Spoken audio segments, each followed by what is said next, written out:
A variable is a data container. In the C language, that container holds an integer, floating point, character, or other data type. But technically speaking, what actually is a variable?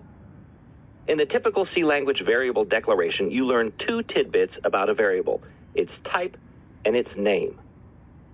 Here you see an integer variable declared. It's an int variable, the type, and its name is A. The variable is uninitialized or never assigned a value. Even so, you see it used in the code as shown in line 7. Build and run the program. On my screen, the value of A is equal to 65. You might even see the value 0, although that's just random. Unlike other programming languages, C doesn't initialize variables as they're declared. Internally, the chunk of memory is assigned or allocated to store the variable's information. That chunk isn't set to 0, it's just a specific location in memory, and whatever value is already there is absorbed by your variable, as shown in the output. The moral of the story is to always initialize variables before you use them. Two additional tidbits about a variable can be obtained by using special C language operators. The first is the size of operator. Size of is a keyword, but it's considered an operator. What it does is return how many bytes of storage are used by a specific variable. That information may seem trivial, but it comes into play often in the C language. In this code, the variable A isn't initialized. But you can tell that it's an integer variable, and its name is A. The size of operator is used in the printf statement.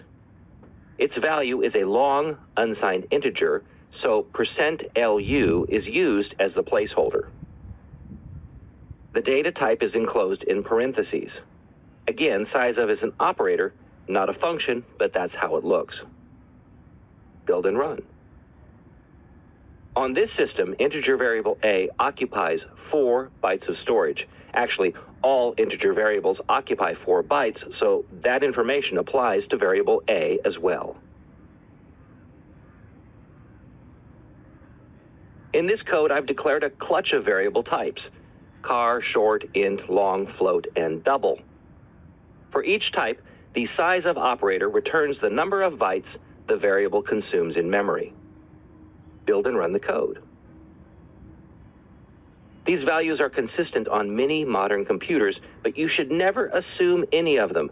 That's why the size of operator exists. In this code, a structure, stuff, is declared.